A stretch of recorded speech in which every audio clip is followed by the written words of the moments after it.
All right, so the big thing that everyone's talking about is the Comey testimony in Congress. I just want to make a general point. I've probably made this point a bunch of times in the morning meeting.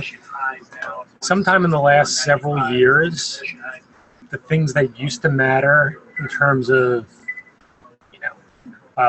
things out of DC, big economic news, global events, those sorts of things that have really pushed the market one way or the other, or created all sorts of volatility, they've become less and less and less important. Actually, I've had these conversations with people, and there's a trend in the market where there's less discretionary money managers who tend to make decisions based on these kind of fundamental macro things and their emotions versus money being allocated in quantitative fashions based on different factors and relative value and all of these things. And so as the percentage of money going to the market continues to shift away from the human who paid attention to the president's in trouble or there's problems in the Middle East, and really are just focused on, what is the relative value of small caps to large caps? What is Europe versus the U.S.? Is energy cheap now versus stocks? And as that money is being allocated, and then also you have the passive investing trend where people are just putting it into the S&P funds and things of that nature.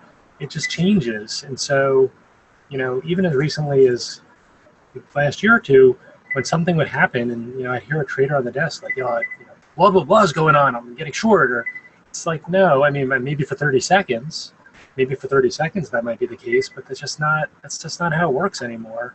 And so, great, let's see, I'm sure there'll be some fun stuff. Maybe Trump will tweet, but the reality of the market has changed. And our job as short-term traders is to really focus on the things that are going to move stocks and the price action and learning how to read the order flow and things that are going to give us an edge there. Those things that used to matter a lot matter a lot less, broadly speaking. So that's my spiel on that. Let's take a quick look. So the SPYs yesterday actually dropped at 243.10. And I was looking at it here, but it didn't quite get to my buy price, which is close. It was just down there quickly and got back above 243.10, which that in itself is a reversal buy signal. But I did have it punched up at the time. Actually, I take that back. I wasn't on the desk. I guess I saw it happening, but yeah, I mean, if you were on the desk and trading, buying in the 242.85 area, certainly not wrong. That's where the uptrend day started its last leg, or was supporting before its last leg. So buyers are stepping in at higher and higher prices in terms of the shallowness of the pullbacks. These SPY trades, the risk really is in the 10 to 20 cent range, and a lot of them are offering 50 cents to $1 of upside pretty quickly. So that's that.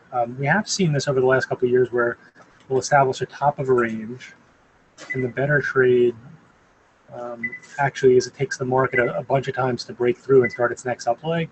So I don't think there's anything wrong. As strong as the market is, and it's consolidating at the highs, I don't think there's anything wrong looking for a failure up here above 244, seeing if it fails, short a little bit.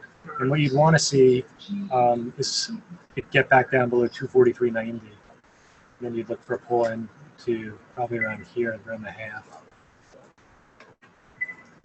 So that's that. IWM, I was just looking at the chart of that. Again, I wasn't around when this happened, but we talked about it got up to this area yesterday, the 139.60 and failed. Clearly, it couldn't get up there yesterday. But if you said right in the open, it got to the half and said, okay, it's a little bit lower, not quite where I wanted to short it, and it comes back down. When it comes up there again, you got to call an audible and say, all right, it failed at 50 the first time. Perhaps maybe other people are looking to short into this level. Maybe I'll nibble here at the 50 level. And then you're in a position to catch the down move to 38.75, which you can kind of see it was overshooting that level, but see the wicks on the 30-minute? It's overshooting, coming back, overshooting, coming back, overshooting, coming back. So, I mean, people are really paying close attention to these price levels from the prior few trading days. and you want to take advantage of that. You don't want to overtrade. You want to just trade at when you're around those levels, and understand keeping the risk tight. But it seems to me there's at least 2 to 4 really good winners a week now on the market ETFs. So pay attention. Okay, so Bob is the stock of the day, gapping up new all-time high. They raised guidance. Now everyone loves it. Here's the daily on it.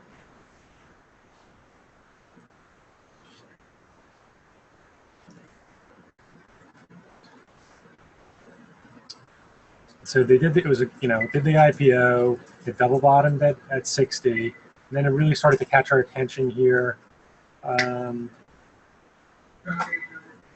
when it gapped above 90, and they ran it all the way back up to 109. Now I know I was buying. Once that happened, I figured it wouldn't really drop below 98 again, and so I was buying in these pullbacks, and it kept them making lower highs, and eventually filled this earnings gap. Which was very surprising to me. But once it filled it, it's been in an uptrend since then.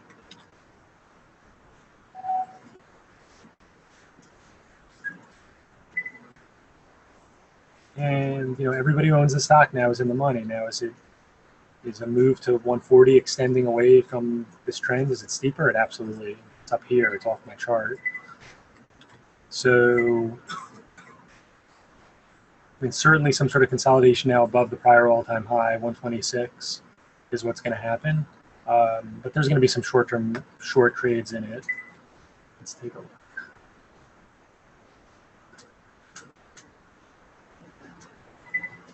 So you put in the top. So at 8 o'clock, when a lot of the institutional order flow came in, it popped up to 144. Came off $3. They held the 141. 140 is the more obvious support, whole number divisible by 10. But it now has already put in a lower high. It bounced about $1.75. So I think the sellers are starting to take a little bit of control from an intraday perspective.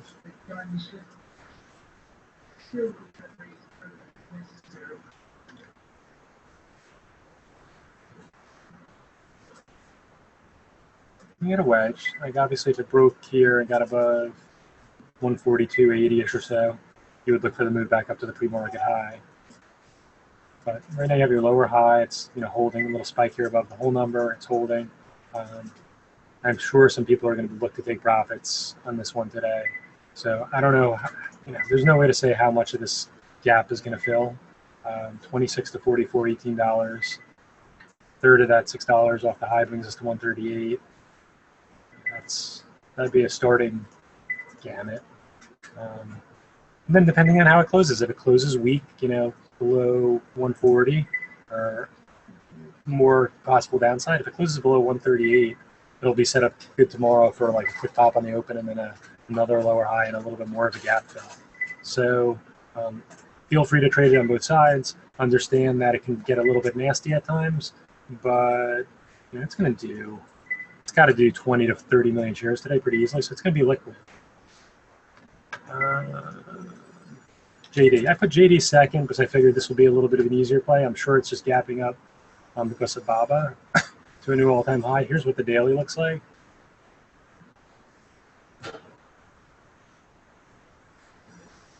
So you had the trend, and then you had the breakout, and then you had the kind of the straight up from 35 to 38. I'm sure we looked at it this day here. And closed above 38. Now 42, so it's gapping to 43. Let's look at a lot of people positioned well for this breakout. All right, so 43.60, 43.50. So I guess my first thought is trade this 43 to 43.5, 43.60 range. 90-cent ATR. If it actually doesn't go much below 43 and breaks to the upside, maybe it goes up to 44, 44.5, and then rolls over from there. I put this up there because it's BABA related, but it's going to be a lot more liquid. So for those of you who are a little bit more risk averse, the next one is NVIDIA. I put this one on here because Citi raised their price target from 145 to 180, but then they made some comments about how it could theoretically go to 300. Those sorts of comments from analysts generally help put in short-term tops in stocks. So I think it's worth looking at for that reason. We haven't looked at it in a while. It's just been really strong. broke out the other day above 146.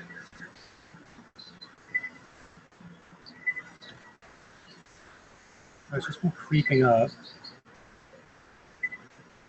That's moving kind of away from this channel. So maybe some more of a vertical move right on the open or at some point, and then it mean reverts and kind of comes back down into the high 140s to low 150s, something like that.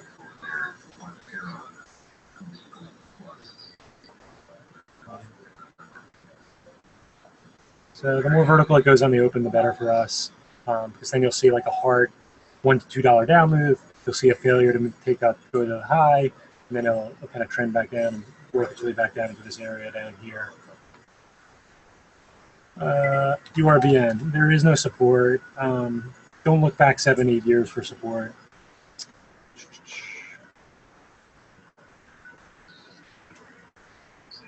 The reason why the support and resistance levels work is because there's people in the recent past who are in from those prices. And so they're motivated buyers and sellers at those areas. Looking at prices from places where the people aren't involved in the stock anymore, it's much less efficacy. So recent low was $18. It's gapping down to 16.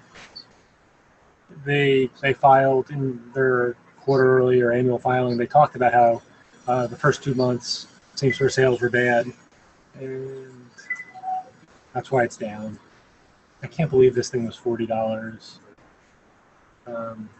6 months ago. So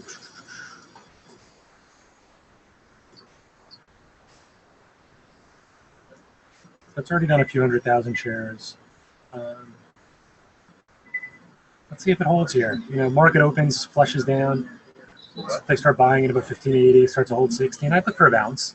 I don't know if it's going to bounce back to 18, but it's oversold enough, and it's getting crushed because the numbers have been really bad.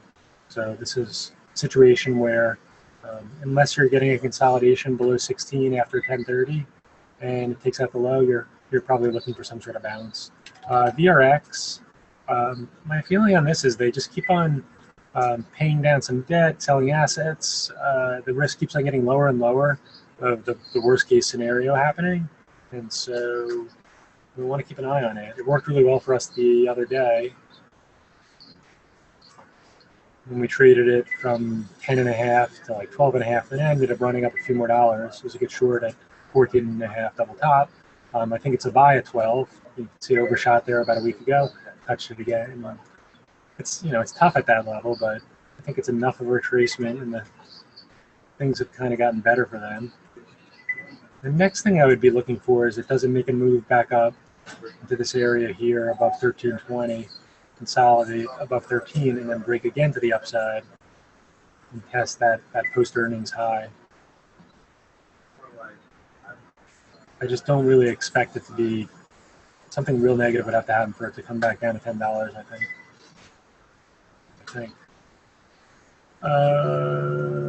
Okay, second day stuff, EXAS. So this had the secondary at 35. I thought did a very nice job of talking about 34 as the spot where it potentially could sell off. We talked about all these scenarios where they overshoot below the secondary price that they bounce, and I wasn't on the desk for the second move above the half where it almost got to the secondary price, but if you bought on the whoosh below 34, and then it started to hold here around 90 cents, and then it consolidated for an hour above 34, you're in pretty good shape. You never rolled over below 34 again, and you got your move back up to the opening price. Now, I had to leave the desk very early, and I think my offers were up into the half because I figured the first bounce would take it to the half, and then it would maybe retest, and it did. So that's pretty. I think if you were focused on this as a potential bounce play back to 35, or even to 34.5, you were rewarded with the higher lows here. It went there. I think my script got me flat here. Certainly was a buy back into the 20-cent area, and then at the end of the day, they ran it almost, pretty much up to the opening high, and then tested the 50. So 34.90 to 35 resistance, 34.50 is a support level, and then 34.15 to 34. CALA. I just talked about how this had been up a lot recently, and I didn't think the news was enough to break it through the recent highs. And so I shorted it. Luckily, was pretty aggressive in not having a stop here. Also, would have been stopped out while I was off the desk, but it eventually did come back down to the 16 area. Continue to watch this to consolidate over the next 1 to 2 weeks. Eventually, it could take out the 17 to 17 and a half area and make a run up to $19, $20. But for now, 15.30 to 17.30 is kind of where it's at on that. And then finally, AMBA went down much more than I expected. It had an okay bounce after they really, this is a good example of, I didn't think it would really go below 55. Now, luckily, I hit out of it a couple of times, so I didn't get that hurt. And then was able to, once I saw them buying at 53, I think I called that out a few times in real time. Never had a good reversal. At the end of the day, it went to like 54, maybe 54.20, but it did hold 53 all morning. And it looks like it tested it one time in the afternoon. And after that test, went up $1.30. So, if you waited for it to actually stabilize and move sideways, you probably got a little bit burned here if you tried to buy this break here. But the rest of the day, it held 53. What do I have on there for levels? So 54.30, kind of where it got up to at the end of yesterday. Above that, I could see it just going back up to this 55 level. And then obviously 53 is where they've been buying it. I would not be shorting it in the 53 area. I'd have to see like a lack of buying and it really to break hard below and start to hold below. Just too many times was it bought there between like 53 to 20, 53. All right, as always, be patient and good luck. Hope you enjoyed that video. You can actually watch that video if you're subscribed to our Trader 90 before the market even opens. What stocks are in play? What levels in those stocks are important? And how we might go about attacking that stock.